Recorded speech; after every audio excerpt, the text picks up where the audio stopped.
What's going on, guys? This is Beyond Subaru back at it again. For today we got a little late night video, and considering that I just got bags, Lorenzo just got coils, we wanted to do a little comparison between bags and coils themselves, maybe help you decide what you want to do, go through some pros and cons between both. So let's get right into it. Fucking stop this. Alright guys, so you guys know that I'm static now, EV's on air. But yeah, there's good and bad things about being static, and there's good and bad things about being on air.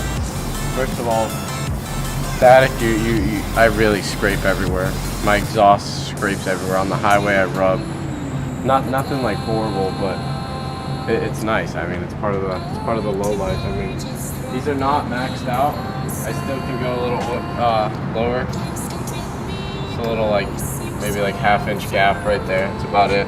I did roll my fenders a little bit, but yeah, I'm not going to drop the car any lower until I get my upper control arms. If you guys haven't heard, or maybe you have heard, I'm getting upper control arms, and I'm running, right now it's -5.5 in the back and -3.5 in the front, and I'm going for double digits in the rear. I don't know exactly yet, either like -15 or -12, but I'm definitely going double digits in the rear, and it's going to be pretty nasty. Alright guys, so as if you've seen our previous videos, you know I'm on air. I just bagged it a couple weeks ago, and honestly guys, I love the transition from coils to bags. I've had cars on coils before, I've had cars on bags before. I used to think that coils were better than bags, honestly, because coils have so much less parts compared to bags. Like bags, you have coils are basically just mechanical. You only have to deal with the coils. Bags, you have to deal with all the wiring, all the fuses, all the management, all the harnesses that have to connect. Everything has to connect together, lines, whatnot. So it's way more complicated than coils. Comparing the price, they're way more expensive than coils too. Yes, some coils, you can get really nice coils for say $3 grand, and you can also get really shitty bags for $1 grand. Alright, so another thing, when you're fucking on coils, you cannot adjust your car obviously up and down when you're driving. With this you can. Obviously, as you all know, I can go over a speed bump with this. He cannot go over a speed bump with that. So when we're going down crazy steep parking garages, he's the one that has to go almost perpendicular to go down the driveway, when I just air up, and you can go through everything just fine. Another pro that I like about bags is when you want to ride low, you can ride low. You can honestly because coils you get stuck at that one place. But bags, it's you want to ride high, you can ride high. You want to ride low, you can ride low. Obviously, everybody has their daily driving position when you have bags. Although I must say, when you have coils, you get a little bit more scene points. Because if you're low on coils, you're low on coils. There's no airing up when you see a bump, or You're out there sending shit. You're out there basically sending shit, boys. So I don't know. Basically, my conclusion is that I like bags way more than coils. Again, I didn't have that opinion if you asked me about a year ago. I had a GTI on bags, and that thing was literally done like shit.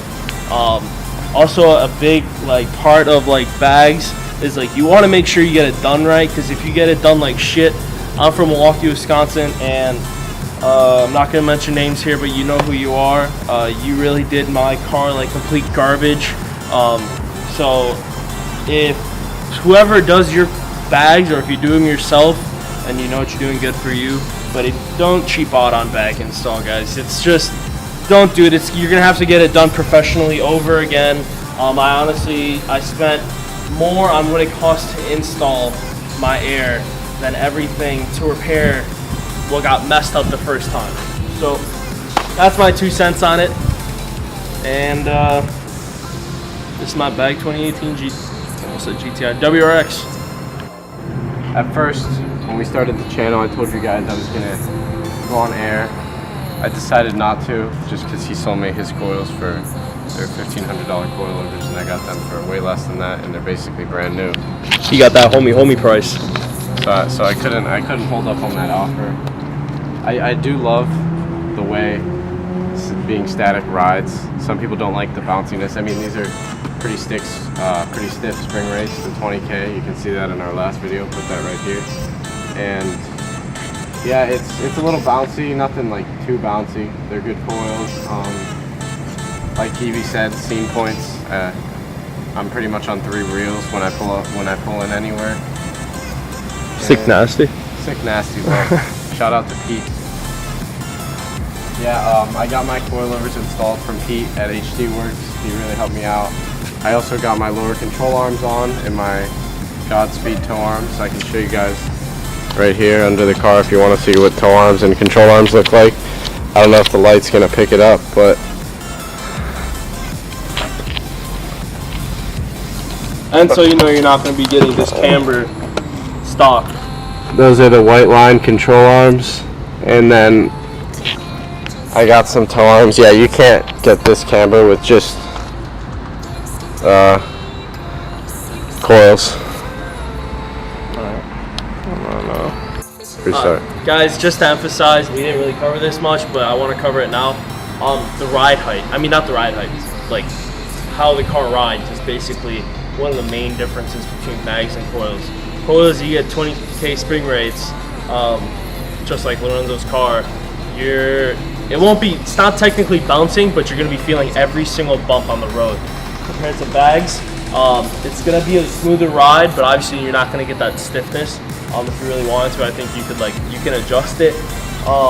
But obviously it's not gonna be the same as when you got stiff ass springs on your coilovers, and like obviously you can tell from right here, like I can't get my finger in any further than that. So I mean, I ride pretty low too, but like compared to this, and he barely even rubs. Like even when he does drive, he's barely rubbing.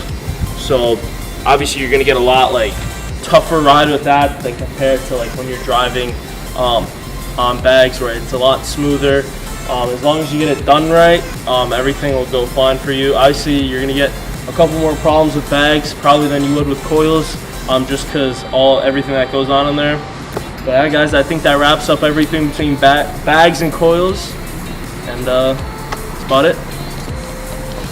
All right, guys, it's been Beyond Subaru. Calling it a night here. Make sure you guys like, comment, subscribe, smash that subscribe button. We want to see our followers growing daily. We have been. Thank you for you guys that have been subscribing. And Beyond Subaru, peace.